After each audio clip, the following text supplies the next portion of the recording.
Hi, everyone. This is Hal Krosman with Screenwriting U, and today we're going to be talking about what causes producers to buy scripts. I think this is an incredibly important body of work to understand. Coming up in this industry and interacting with lots and lots of other screenwriting teachers, what I've found is that most of them think that writers should never think about the market. And that probably is the reason that they didn't make it. This is something that you need to be thinking about. Really, if you're an A-list writer, by the way, you're thinking about it from the very beginning of the project. From the moment you come up with an idea, writers at A-list are already creating pitches, already thinking about what will cause it to sell. So you need to be up in their neighborhood and understand what they understand. So today I'm going to do everything I can to try to help you guys get prepared for this one part. How do you get projects to producers? How do you, well, actually, let's just go see what we're going to really do here. First, how do you understand producers? Because I'd say most of the times people don't succeed at pitching. It started with them not understanding the actual need that was in front of them. Second, what causes a producer to buy? Specifically knowing that will make it easier for you to create a great pitch and make it easier for you to create a screenplay that delivers on that. And then third, we'll talk about why some pitches don't work. And if you've ever been to a pitch fest, if you have ever pitched on Zoom or those kinds of things, or if you met a producer or went to their office to pitch, if your pitch didn't work and it consistently isn't working, there's a reason. There's something really important that if you just solve simple problems, it might make all the difference for you. So that's our job. That's what we believe in. Our part of our purpose is to do everything I can to help writers be able to understand this industry so that they can succeed and they're not making, obvious mistakes and those kinds of things. And then we'll talk about the upcoming class, how to getting scripts to power players.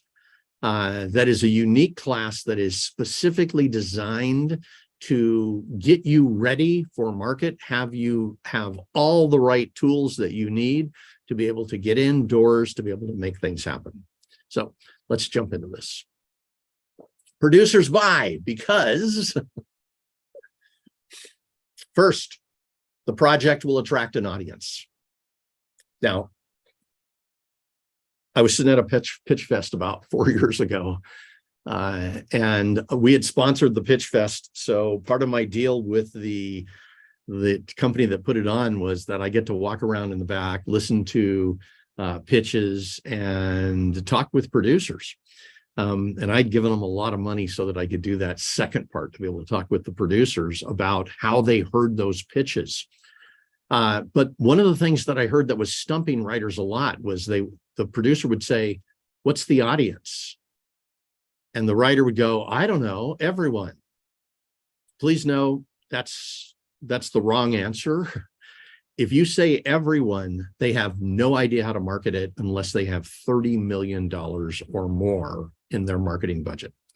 Everyone is the answer to a big Marvel movie that has a $150 million budget for the film and $70 or $80 million for the marketing budget.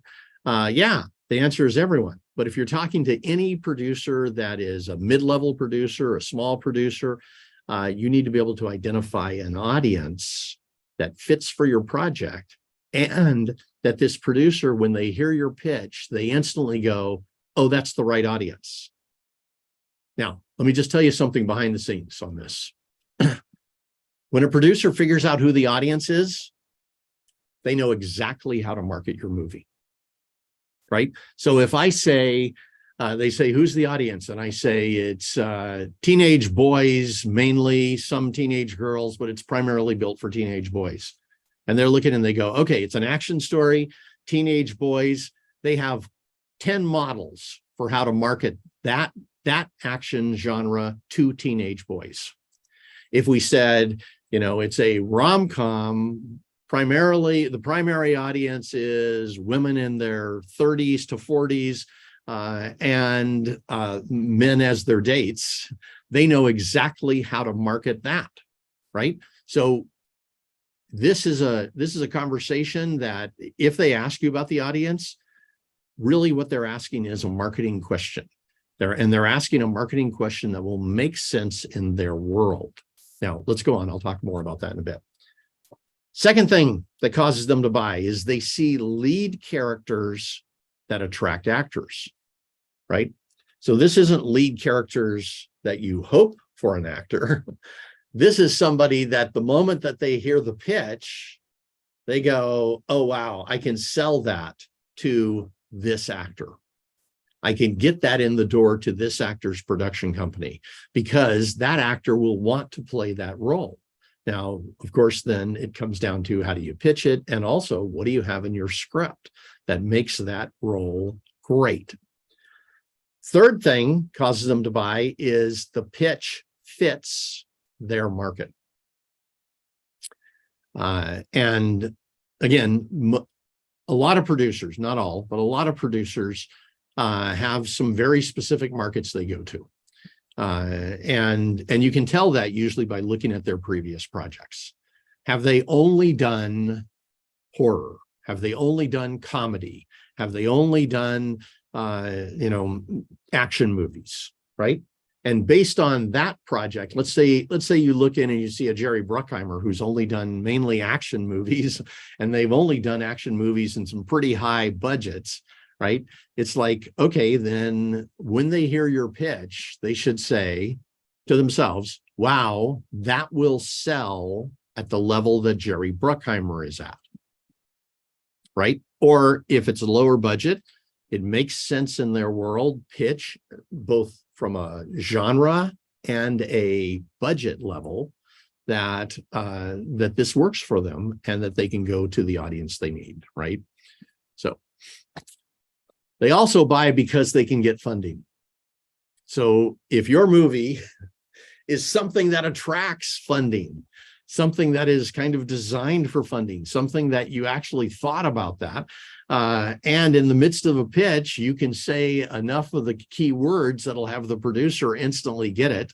And by the way, you don't have to tell the producer, this will be easy for you to get funding. If your pitch is good enough, they'll know that. All of these things will show up if your pitch is strong enough, and that it will make money. And for a producer, that they're constantly thinking about every one of these, by the way, but especially this last one. This is their job, right? They're the business person involved in the project.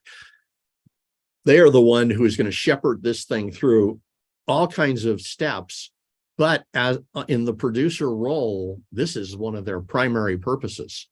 They need to make the money back for their investors. And so they're going to be thinking about that. And there's ways that they can tell that it'll make money. And really, in truth, you don't have to be able to tell them it'll make money. They'll get it. So it depends on the quality of your pitch, though. And let's talk about how some of these work. First, the project needs to make sense in the world. When somebody is just going out and just blanket pitching to every producer that they can find, they run into this problem a lot. So let's just get to what it really is about. It's two things. Project makes sense if it matches a genre they have produced, that they've actually produced. Not something that they worked on as a grip or something like that, or an AD or whatever. It's a project they've produced. So if the genre matches, they go, okay, that makes sense. I'll explain this in a second. And then second, that it matches their budget range. So let me tell you this quick story. I'm interviewing Sean Cunningham, the producer of Friday the 13th. I've got an audience of about 50 advanced screenwriters in the room. This is probably the fifth time I've interviewed him. Sean and I are friends. And I said, is there anything that you'd like to talk about today? I had a whole list of questions, but I just thought I'd check with him because he always comes in with something interesting. And he goes, yeah. He says, I want to ask you this. Why does anybody send me a rom-com? Now, he's a horror producer, so everybody in the room laughed. And then I said, how often does that happen to you, Sean? And he goes, about once a month. About once a month, somebody sends me a rom-com. He says, what are they thinking? He's never made anything besides horror that it just doesn't make sense, right? So what happens when somebody does something like that? When somebody sends something that's out of the budget range or doesn't match a genre the producer has produced before, the producer immediately looks and goes, this makes no sense. And if they ever remember your name in the future, that's what they'll remember. Now, there's an easy solution. It's incredibly easy. Go to IMDb or IMDb Pro. I prefer IMDb Pro because it gives so much more information. But IMDb Pro, you can go through and select producers strictly by genre, strictly by budget range. So let's say your project is something that could be done in the 15 to 30 million range. And it's a thriller, right? You go in and you put in these criteria: thriller, budget range, 15 to 30, and the last 10 years. Pull up all the producers involved. Now what you have is people that it makes sense for you to contact them about your project. All right, let's keep going. Number 2, it gets their attention. And there are 2 things, 2 main things. And by the way, these 2 things, if you don't say these early on in your pitch, like let's say you're on some Zoom meeting and you've got 7 minutes to pitch, and you decide to do a 5-minute pitch where you're going to tell the whole story, and then at the end you're going to tell them what the title is and what the big hook is. If you don't tell them this stuff up front, they're constantly going to be thinking they can't sell this. They're going to be looking for a reason not to be able to sell your project. And that's not good. That's not what you want, right? It's like your job is to be able to have them almost immediately thinking, this is really valuable. I want to work with this writer, right? So the way you do that is you start by matching their genre. I have a comedy, that's their genre, titled blah, blah, blah, and it's about da-na-na-na. Now what you've got is you have hooked them, and if you have a great title that fits the comedy world, without you saying anything else, they're already thinking this is probably a project they're going to read, right? Because these are the main things that show up if you're talking a 30-second TV spot, right? They don't have much time. They have time really for 3 things in a 30-second TV spot. They have time for a title. They have time for us to see an actor, whoever the major actor or actress is that's in this, and then they have time for a major hook. That's it. And those 3 together will sell. So that's how a producer is thinking. Remember, their job is to make sure this project sells and to make sure that they have the money. Now, let me pause for a second here. Because I'm talking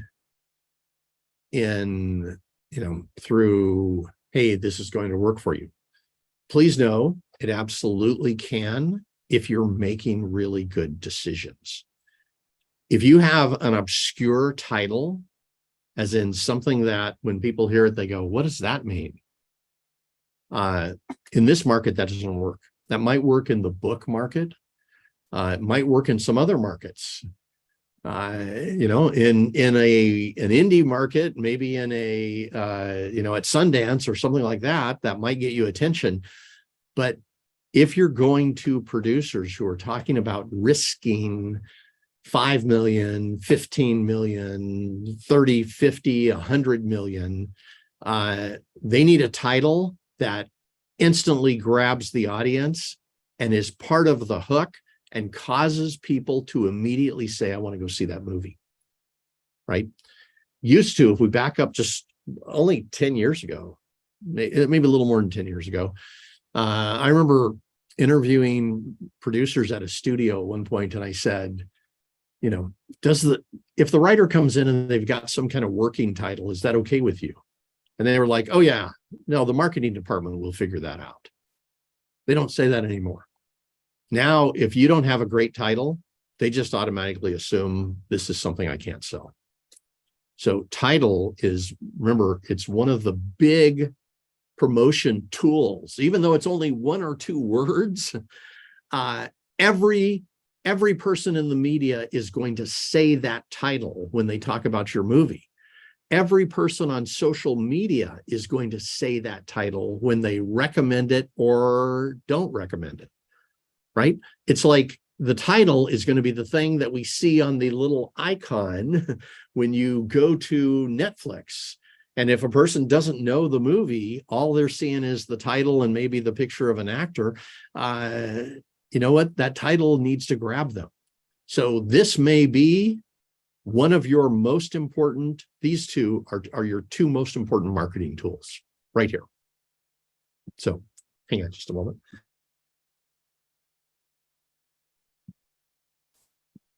So I'd really be thinking about this. I'd be really working on it. If your title's average, this is something I'd brainstorm. We have tools for being able to do that. But let's go to the next step. They instantly see that they can sell it. By the way, this is the purpose of the pitch. Please don't ever say to a producer, oh, this will sell easy, or, everybody is going to say yes to this because, or something like that.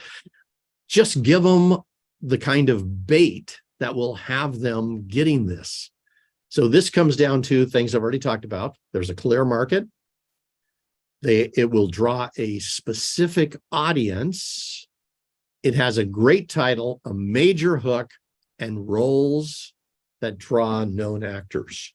Now, what I just defined are the things that a producer is listening for when they listen to your pitch, right? Most of the time, when Cheryl and I were producing, we went to a bunch of Pitch Fest.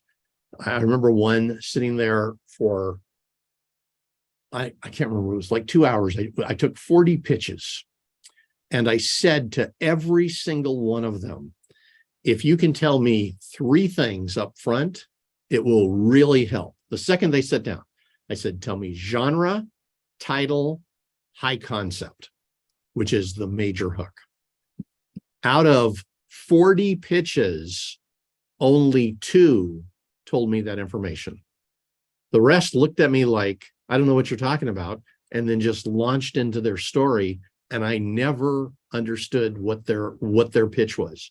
I understood their story. I could see what they were saying. I absolutely got, why they love their story, all of that kind of thing, all of that.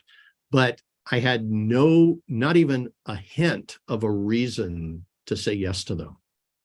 And that really bothered me. By the way, afterwards, I went around the room and I talked to 6 other producers, and I asked them, you heard 40 pitches? And they said, yes. And I said, how many did you request? And it turned out we'd all requested the same 2 projects. The 2 where the person was very clear on these things. They had a great title. They had a major hook. They presented it in a way that we could see actors playing it. We could figure out what the audience was, all of that kind of thing. Please know, if you're missing any one of these, if it's not clear what any one of these is, the producer will hopefully ask that question at the end, and you'll be able to answer it. But you should have the answers to all of these questions. The script, of course, then needs to pay off. And let me, that same Pitch Fest, by the way. So we requested 2 scripts. one guy sent me the script. He had all kinds of artwork on the cover. I remembered the pitch because it was the one that I thought, wow, this was amazing. So I start reading his script. I'm 20 pages in and I don't see anything that resembles this pitch. So I call him up and I said, hey, I think you sent me the wrong script. Because this one isn't about what you pitched. And he goes, no, I sent you the right one. And I said, okay, but I'm 20 pages in, and I haven't seen anything that resembles X. And I told him the big hook that he told me. And he goes, oh, just keep reading. And I said, how far will I have to read to be able to find something that's about that? And he said, page 72. And I was like, what? So the thing that you told me the whole movie was about is on page 72. And he goes, well, no, it's not about the whole movie. He says, I just, wanted to tell you the most interesting part. The movie was about something completely different. So that was the end of that.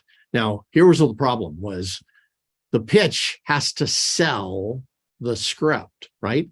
But then the script has to deliver on the pitch. If either of these don't work, whichever one doesn't work, it instantly stops there. So we want to make sure, like if you find a great way to pitch it, you go back and do a rewrite. Cheryl and I were at Sony at one point. I had written this script. We went in and pitched the project. I'm sitting there doing the pitch, and the producer clearly is getting less and less interested. And I only had like a minute and a half pitch, but by the end of the minute and a half, he's starting to look for other things to do. So Cheryl, who's very smart at this stuff, says, and it has a trick ending. And he goes, what? And then she tells him this ending that was like quite a surprise to me and quite a surprise to the producer. And the producer goes, cool. All right. If that's what it is, yeah, bring it to me. So we walk outside. We're on the way to our car. And she says, how much do you think you'll have to rewrite to be able to do that? And it was like one of those trick endings, like The Sixth Sense. And I was like, well, the whole final act will have to be rewritten. I'll probably have to rewrite 2 or 3 scenes in between the first and the final act, and I'll have to probably do 10 scenes to change some setups. And she goes, okay, good. How long do you think it'll take you? And I said, I don't know, a week. And she goes, I need to get that to him tomorrow. I said, can you give me 2 days? And she goes, 2, that's it. Now, here's what would happen just then. She had created a pitch that sold it. My pitch didn't sell it in that situation. And she had revived it. She had saved it. Hers was actually a better pitch. And now I had to make sure that the script delivered on that pitch.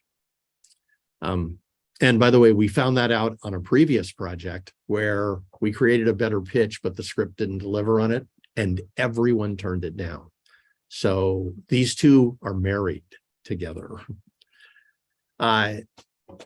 Whatever you pitch, by the way, has to be the primary focus of the script. Like back to the guy with page 72, that wasn't the primary focus.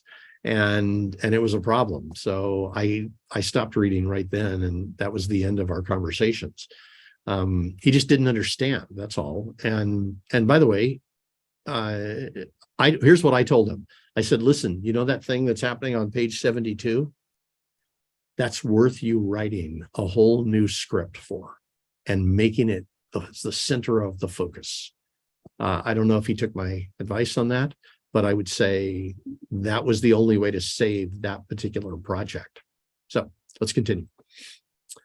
Number 5, the writer is someone that producers can work with. And let me say before we go any further, the opposite is also needs to be true, right? If you're like, if let's say a producer wants to option your script and they're treating you badly in any way, I would first say something, and then second, I'd exit. Don't go to work for a producer that makes you feel like you're a piece of crap. That is not, you don't want to be in that relationship. And if they're doing that at the very beginning, it's probably only going to get worse. So on that side, it's important that you're working with producers that you can communicate with, that you feel comfortable with. And it might be that it just takes you a little bit of time to get comfortable. That's okay, right? If it's like, well, okay, I need to have a couple more conversations before I feel like I can trust this person. All right, fine. But if they're being abusive, don't do that deal. Really, it's just not worth it. You're a creative person. Your creative spirit is important. You need to maintain it. You need to keep it healthy, and don't let anybody damage it. Now, having said that, now let's talk about the writer. If a producer is looking at a writer and considering who they are, a big part of what they're going to be thinking about is, do you take notes well? Notes means the producer is asking you to make changes in the script. Do you handle that well? Do you deal with it well? I'll tell you up front, don't just stop right now. Just stop listening to anybody who tells you not to make improvements to a script when you're working with a producer. That's just crazy advice, by the way. I mean, think about it this way. You've written this script. During the period of time you've written it, you've likely gotten feedback from writers and made some changes based on what those writers suggested. You probably also have gone through multiple drafts, and there were probably moments where you thought the script was perfect, and then suddenly you came up with another idea and you went, oh my God, this is what the whole thing is about. And now you're going back and doing a whole new rewrite based on that, right? So it's natural when you get to the next step where you're working with a producer who has all of these production needs in front of them, right? And every one of those production needs often translate to the script. It's like, oh, we couldn't get the Empire State Building because of our budget. So now we need to do that scene on a cliff where the person is afraid they're going to fall over the cliff and make it just as interesting. And it's like, yeah, okay, we can do that for our budget. And that means the scene needs to be rewritten. You as a writer, this is your opportunity to shine, to become really amazing in that producer's eyes, because most of the notes you're going to get at this point are about what it takes to get the movie produced. And what you want to do is stay involved. Let me just tell you one other thing on this. The other side. We've had 4 writers we've had over 500 writers who have made deals, including yesterday. I walked a writer through a deal that I think is a substantial deal. And this is with a non-WGA producer and all of that. They'd already started the thing 6 months ago. And now they're getting ready to go into production, and they're doing it in Europe right now. Now, having said that, I've walked many, many writers through deals, but we've had 4 who somehow believed the people out there who are saying, don't make changes because a producer wants you to. And they refused to make the changes. All 4 of them got fired immediately. And all 4 of them were very upset. They said it was kind of shocking. It was like, what just happened? And here's what happened. And this is also why this is important. What happened was the producer knows hundreds and hundreds of writers who will work with him or her right this moment and do what they want. So if you go in telling them that you won't make changes, they'll just hire somebody else to do the rewrite. One of those writers came back to me and she said, okay, I'm willing to make the changes. Now what do I do? And it had been like a month and a half and the producer had already hired somebody. And I said, well, you can go back to the producer and make your pitch. Very likely they're going to say no because they've already hired somebody else. But we put together something and she went back. She then came back and said, the producer said, no, we're going to give this guy a chance. So I had seen the original script, which was really good, but I could understand why the producer was asking for some changes. At one point, she sent me, we had put in the contract, by the way, a line that said would be notified for any major revisions to the script if the producer did it or any other writer. So at one point, she sent me a version of the script that had been sent to her, where that writer had basically destroyed everything that mattered to her. Now, here was the deal, and I know why the writer did it. The other writer was trying to get a WGA credit, and that meant he had to change a substantial portion of that script right off the bat. So the reason I'm telling you this story is because our poor writer in that situation had to go through watching somebody tear her script to pieces.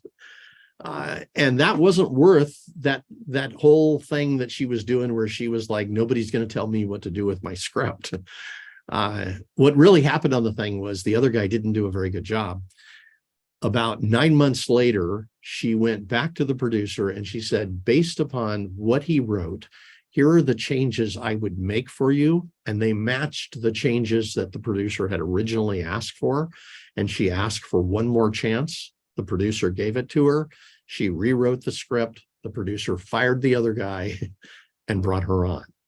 Now, by the way, all of that could have been solved just by taking notes well the first time, right? It's just, and sorry for the cautionary tale, but I just want you to know something that would just keep you out of a lot of pain. So, second thing, the writer is someone the producer can work with because they work with the producer instead of protecting their words. Now, we'll talk about protection in a moment, but please know this. When you get to this point, the real job is to get the movie made, right?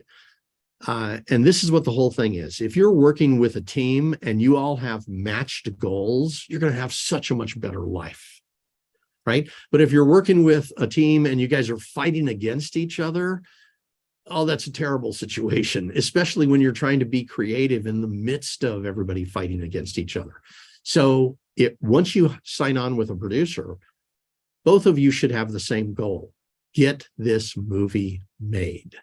That's what the whole thing should be about. Because if this movie gets made, even if, let's say the producer wants to change 15% of the movie, and there's some that you don't like and all those kinds of things. If this movie gets made, you now have a completely different career. You are now a produced screenwriter. You have another movie made. You have people who are seeing it at Sundance or wherever it is, right? You have other producers who are talking about this movie. You're somebody who has been through the whole production process, right? Just this will change your life in this industry, and it'll give you a much better chance at getting into the bigger doors. When people say, I can't get into the big players, it's because they haven't done this usually, right? Change this, suddenly you can get into a lot more doors. Maybe not the ones at the top, but you can get into a lot of the mid-level doors, which are places that make up to $30 million movies. Now let's talk about why some pitches don't work. And I've actually talked about some of them. And on my end, I am completely on the side of writers. I want writers to succeed, right?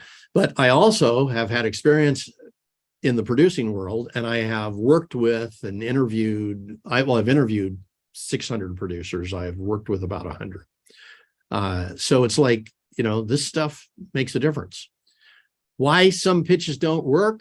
First, there's very little that's unique about the project. If you have a project that sounds like something else, if you tell your pitch and they go, oh, that's just Die Hard, and you don't have something that's really substantially different, they're going to say no, because there's nothing unique there. They can't sell it. Right. But if let's say you have Die Hard and you say, well, it's Die Hard set in Detroit. It's like, well, who cares? Die Hard set in Seattle. Who cares? Die Hard set someplace else. Who cares? If it was Die Hard set in Spain or in space back before we had one of those, that would matter, right? So there needs to be something that's unique, that's pretty big. Be careful of this one.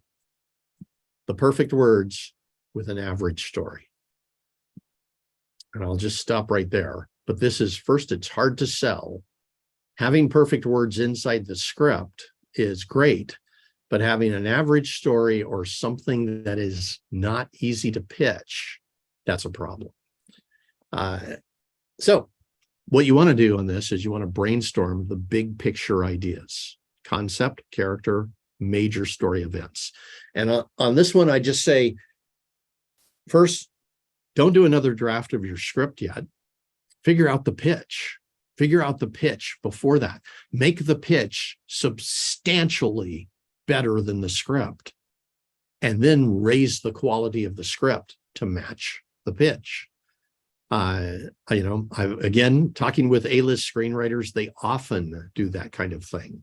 So this is something that's worthwhile. If you love your characters, if you love your story, if you love how it's written, that's absolutely great. Now, if you can pitch it that way and it sells, spectacular. But if not, then go back to these big picture events, right? And make those so strong, and then elevate the script. And now you've got something that's pitchable, and the script pays it off. Second reason some pitches don't work. The writer spends more time trying to protect themselves than making the deal. I do think we need to protect ourselves. That's important. We absolutely need to protect ourselves, right? But if you're spending more than 10% of the time protecting yourself, it's either an irrational fear or you haven't done the basic things that are necessary. So let me give you the basic things. First, copyright it with the U.S. Copyright Office. Don't go to WGA on this one. I love WGA, but their WGA service for getting scripts are submitted or sending scripts in doesn't protect you any more than just giving a specific date that script existed. I've had 3 different entertainment attorneys tell me that they consider that not to be worth very much. You need U.S. copyright. That's the most important thing. Second, keep a paper trail between you and the producer. So that means the easiest way to do that is an email chain. So every email that goes back and forth is done in the same chain, right? And it's just like you keep responding to that email and they keep responding to it, and everything that happens between you is in that email chain. Now you've got a paper trail showing that you sent this to them 9 months ago. You guys have had 37 interactions about this script. Here was the point where they said they were going to option it. It didn't happen for whatever reason. If they come back and they present or they take out something that's just the same as yours, now you've got all kinds of evidence, plus you've got your copyright. With that, don't spend any more time trying to protect yourself. Make the deal. So this should be 90% of your focus. What does it take to make the deal? Right? And making the deal may mean you may do it yourself. You may bring in an entertainment attorney. And just to be clear, from all the dealings that I've had, I've worked with a whole bunch of entertainment attorneys. My experience is anybody who is not in the industry, even if they're an attorney, they don't understand this particular industry and what goes on and the kinds of terms. So if you're going to get an attorney, get an entertainment attorney who is in the industry, who knows what they're doing. It'll make a big difference. It'll also make a big difference in the negotiations and that kind of thing. Your objective. is a sensible deal for both parties. If I was going to tell you the biggest deal killer that I see when people are trying to make deals is that they're listening to the people around them who say things like, you need to get $1 million deal, or you need to have the best possible deal. They're listening to the people around them who are constantly pointing them to the media deals, the 1 in 1,000 that shows up, in the news. And those deals aren't happening for most people, right? They're 1 in 1,000, 1 in 10,000. That's why they're news. So if somebody is telling you that your deal is bad, based on those kind of things, the person who's telling you that doesn't understand the industry and they don't understand the deals. You're looking for a sensible deal for both of you, something that makes sense in your world and makes sense in the producer's world. You do that, and you and the producer will have a good relationship. Things will move forward. You'll be in great shape.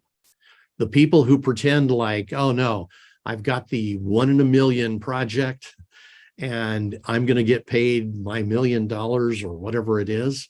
I want to be in the news and all that kind of thing. It's like, well, I'd say the vast majority of the producers are just going to say no and stop talking with you. So be careful about that. Essentially, they're disqualifying themselves. It's just not a healthy situation. And then here's the one other thing. Having, in the midst of trying to make a deal, having massive conflict between you and the producer is also a problem. If the problem exists because you're asking for way too much and it doesn't make sense in their world, then they'll probably end the relationship and it'll be an unhealthy thing for both of you and they'll never talk to you again. If the problem exists because that producer is being an insane jerk, then you'll probably end the relationship and they'll probably never talk. You two will probably never talk again. If you just look for this, just go for the sensible deal, especially in the beginning, especially on your first deal or two.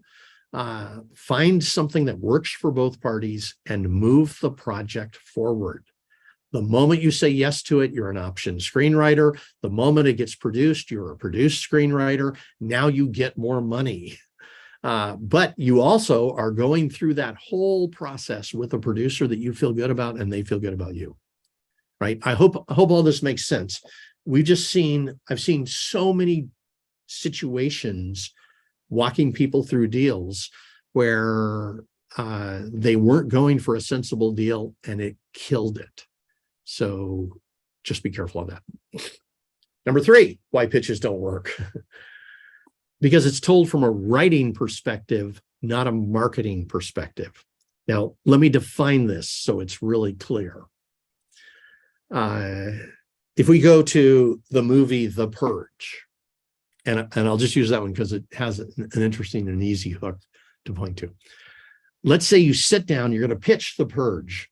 Producer's sitting across from you or on Zoom or whatever, and you say, I want to tell you about this character and his journey and the difficulties he's going through trying to be the top salesperson for the home security stuff.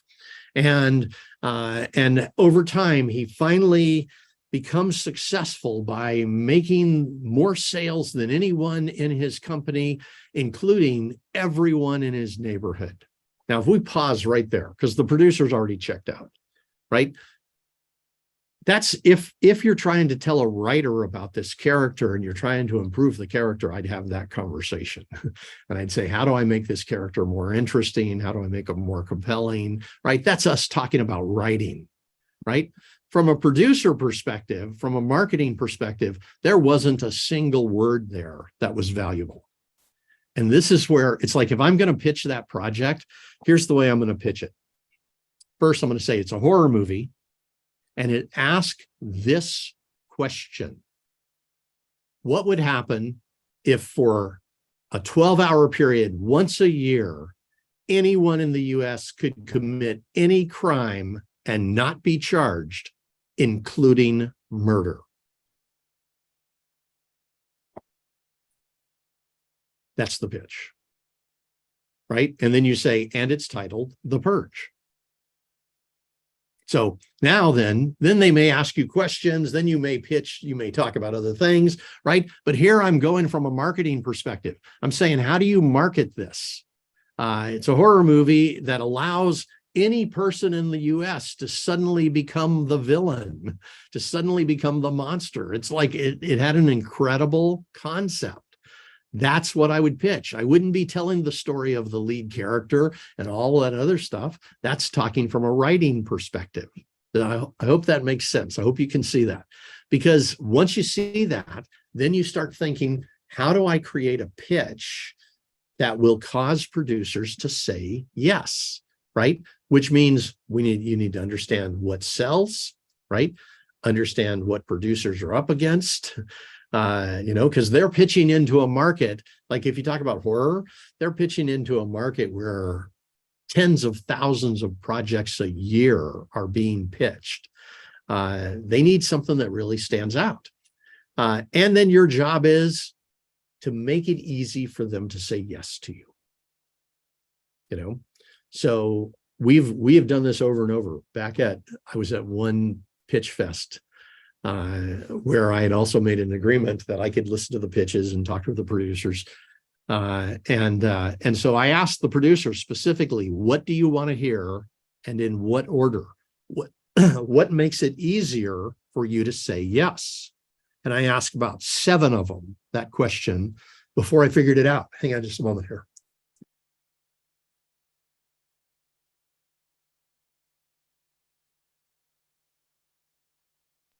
Excuse me. Once we figured out what caused them to say yes, I took my group aside. We spent about 5 minutes going through exactly what it was. We had them change their pitches. In the first half of the day, our group of 30 people had gotten 30 pitches. In the second half of the day, our 30 people got 270 pitches. And it was because we made it incredibly easy for them to say yes. We got 9 times as many pitches in the second half of the day with a different pitch. That's how much of a difference this kind of thing can make. So from a producer's perspective, and this is the other part, the pitch is the most important thing to a producer. When you sit down with them in the beginning, first, they can't see the script, but let's just be clear. The pitch is what they are basing almost everything on. They're basing this decision, do they request the script? But they're also they're looking at it and they're saying, is this something I can sell? Is this something I can get funding for? Is this something that has a major hook? Is this something that will draw an audience? All those things that we talked about, your pitch is going to be designed so that so that it becomes really clear. You don't have to say, here's why it will sell. In fact, you probably shouldn't say that, because most of the time a producer will come back and say, I'll make that decision. Just give me your pitch, right? They want to know, they want to hear the things that trigger the answer in their question, in their mind, which is, what will sell this? Is there an audience? Who is the audience? All that kind of thing. So the pitch is most important. Second, for a producer, the lead characters are second most important. Are they something that we can get a major actor to play, right? Because if they can get a major actor signed on, suddenly they get funding.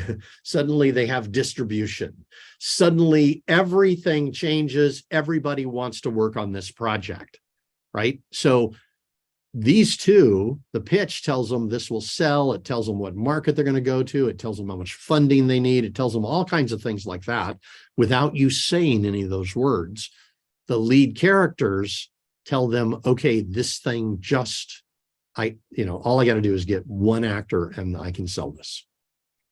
Right. And now they're going to be looking finally at the script, the writing, to make sure it pays off all of that.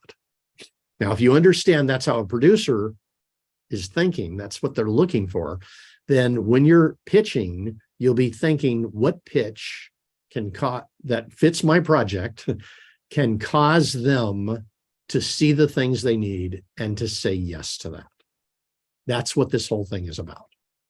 So having a great pitch makes you more attractive, right? It makes you more confident. It gives you better results. It makes you much more willing to keep pitching. By the way, this is big, especially if you're a little nervous about it. If you go out and the first 3 producers you pitch love your pitch and request the script, you're going to keep going, right? If the first 3 or 4 producers all say no and don't have any questions and don't care, chances are a lot of people would shut down at that point. Having a great pitch makes a big difference in your success. It also makes you more professional and more successful in this industry. So this, I think, is incredibly important to the success that you're about to have. Now, let me just go through a quick checklist so you can see. Do you already know your pitch, right? And do you know a pitch that can work? Second, does it have a strong hook? Third, do you have answers to the producer's questions? There are certain questions that they ask for most pitches, and there will be like certain questions that will fit specifically for your pitch. Do you have answers to those? Do you even know the questions? Do you have the 4 different types of pitches mapped out? Because a lot of times you're not going to have, that 5 minutes or that 7 minutes or whatever it is that you think you have. I've gone into pitch meetings before. In fact, we made a deal at one point where we arrived at this company. It was one of the biggest TV companies at the time. We arrived at this company. They gave us an 11 a.m. meeting. At 11 a.m., Cheryl and I are standing there, and the VP comes out and says, hey, we decided to get you guys into the president of the company, but she's not going to be available for about 60 minutes. Why don't you go to lunch? So I said, okay. So we went to lunch. We came back 60 minutes later. They said, it'll be a little bit more. Why don't you have a seat? We waited now 45 minutes more. And then the VP comes out and says, okay, she's ready for you. She has 3 minutes. And I said, 3 minutes? And she goes, yes, she has another meeting in 3 minutes. And I said, okay, no problem. Right? So we went in the door, we sat down. I already knew the moment they said 3 minutes, I knew what I was going to pitch because we had prepared it. So we went in, we sat down. We have these pleasantries at the beginning. Where are we from? Where's she from? What do we love to eat? Things like that. Then she says, okay, what do you have? I gave my pitch. I said the title, the genre, 1 sentence. She laughed. I said the second sentence that showed her that this whole thing would span out over time for a TV show. She then laughed again and she goes, oh my God, that's great. She goes, I'm assuming you want to work with us. And I said, yes, we do. And she goes, okay, I'll have my business affairs person call you tomorrow. We'll put together this deal. And that was it, right? My pitch really was about, I'd say 30 seconds, plus or minus. You need to have all 4 types of pitches mapped out so you can deal with that. Then you need to know how to get access to producers, right? You got those, you're in business. And that's what this program is about that we're going to talk about. And just stay with me for a couple minutes because this is, I'm going to point to some things that I think are really important having to do with creating pitches and thinking about pitches. So, and then if it's something you want to do, I'll give you a special at the end. So hang on just a moment here. This is a 1 month long program that is designed to help you be able to make your project so attractive that you can get in the door. It starts with the thing that created the whole thing. We had 30 writers in our master classes, and it was an 18-month long master class where we took them to market at the end for 30 days. We had 30 writers over the years get 50 script requests. So I went back and I interviewed all 30 of those writers to find out exactly how they got those 50 script requests. So I'm going to answer that question right off the bat. Here's how you get 50 script requests. Here's what you need to do it. By the way, if you don't do what we suggest on there, chances are you won't do that well in the market. But if you follow this, it will change your life. Lesson number 2, then the question is, what do managers and producers need from you? Because you're not just going to producers, you're probably going to go to managers, maybe agents also. If you know what they need, then when you pitch to them, you understand what's going on the other side of the table. You understand what's important to them and what to make sure you present. Lesson number 3 then is what we call the 10 components of marketability. When you're sitting across from a producer or a manager, they're going to make a snap decision pretty fast about whether your project is marketable. And it turns out it's often about one of these 10 components. You don't have to have all of these. All you need is one for them to see it as marketable. So we just went through about 500 projects that had been sold, and we looked to see what were the components that were there that caused them to be marketable. I then interviewed a whole bunch of producers about this. Lesson 4, the 10 most interesting things. This is inside your script. I'm going to give you a model for defining what is most interesting in my script to a producer. And you will go through and find those 10 most interesting things so that when you pitch, you're never saying anything that isn't interesting to them. Lesson 4, then how to use hooks to create your pitches. And hooks, by the way, is what this industry is based on. The whole industry is about getting the attention of audiences, getting the attention of producers, getting the attention of agents, getting the attention of financial sources, right? That's the job.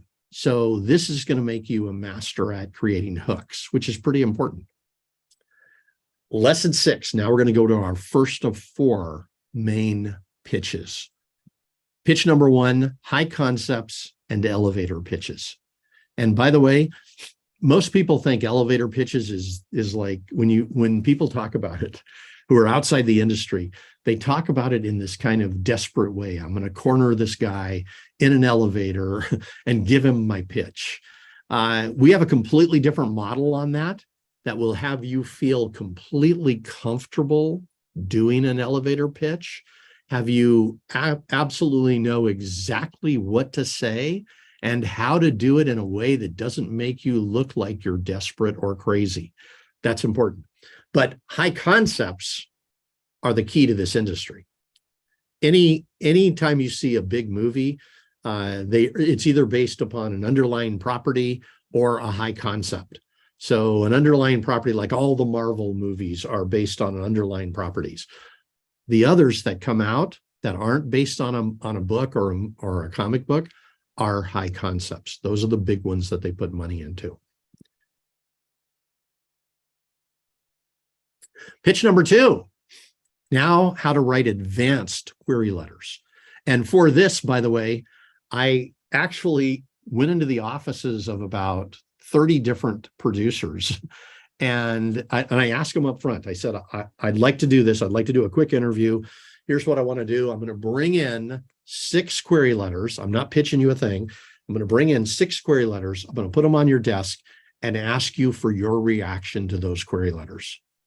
And we had 6 different models for query letters. One of them was picked by every single producer as something they would request. So we built our advanced query letter model out of that.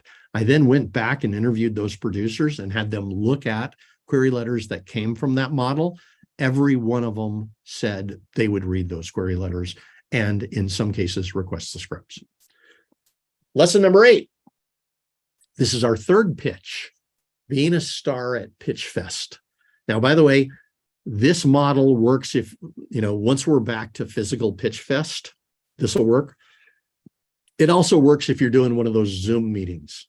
So if you're doing a Zoom meeting with a producer, you would use basically the same model as you would use at Pitch Fest. But again, remember what I told you, we had 30 writers who went to one pitch fest. We had a huge breakthrough right in the middle of it, and they ended up in the second half of the day getting 9 times as many script requests. It's because of this model. So you will love it when you learn that model.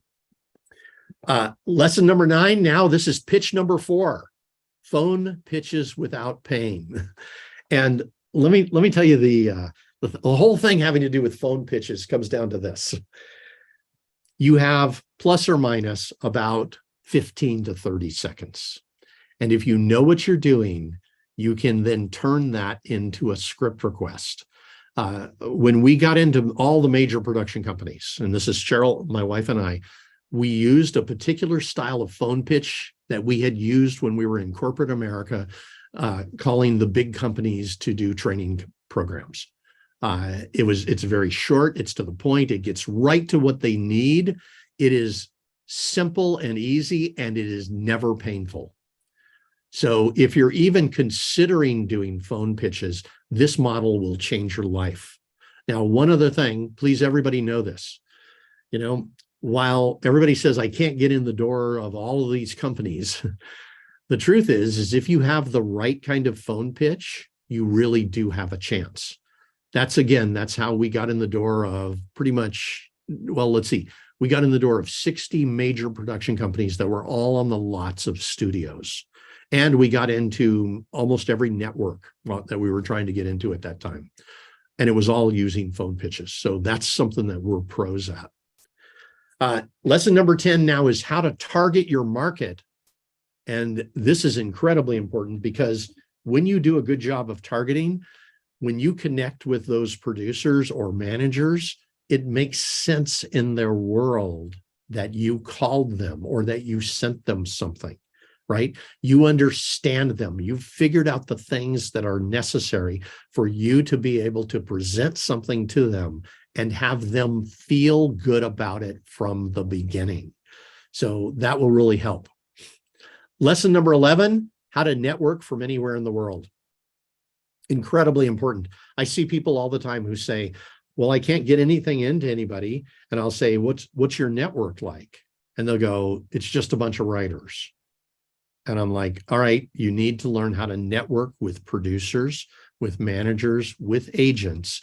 We'll give you a model for doing that. We have had writers, we've had many, many, many writers who have gotten 200 to 300 producers in their network. But we've had at least 100 of our writers who have more than 1,000 producers in their network. So this is a worthwhile thing to do. It gets it to the point where you actually already have a market to bring things into from the beginning. And then finally, how do you put marketing campaigns into action? How do you go beyond just single actions and turn it into a campaign that gives you a much, much better chance of success? This is about what's your strategy for marketing once you have your pitch down. Now, this whole program it starts on July 10th. And by the time you're done with this, you will know more than probably any writers you know who are not already inside the industry, having to do with what it takes to market projects. This will open up new possibilities for you. That's what this whole thing is about. Plus, it'll save you from making hundreds of mistakes that people make all the time. Again, it's July 10th when it starts. That gives you a little time to work on your pitch. The regular price is $199.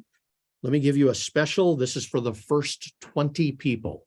First 20 people can get in for $124.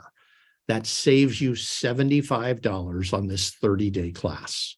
So if getting in the door, if marketing your projects is important to you, if this is something that you'd like to get out of confusion and get into being somebody who really knows what you're doing and you're highly capable in this area, right? Think about what that will do for you. If that's important to you, come join us. 30 days after you start this class, You will have absolute clarity on marketing. You will know what you're doing. You will have higher level strategies than probably any other writers that you know of, unless you're talking about the A-list writers inside this industry. And you'll have complete competence in this area. So if that's important to you, all you got to do is just go click that link or write it down, bit.ly/Power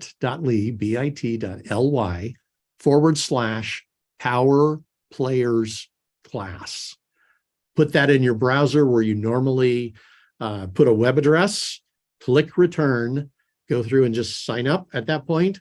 Again, for the first 20, you get in at $124. After that, the price bumps up, I think at least $25 or $30. So for the first 20, if this is something that's important to you, just jump in and do it. I promise you, you will absolutely love what you learn in this class. Our money back guarantee on this, by the way, is if by the third lesson you don't like this for any reason, just send us an email and we will give you your money back. We take really good care of writers. I want you to learn. I want you to grow. That's why we do all of these free classes. So with that, listen, thank you for being with me today. This is Hal Krosman with Screenwriting U, wishing you the absolute best in your writing and in your pitching. Bye-bye, everyone.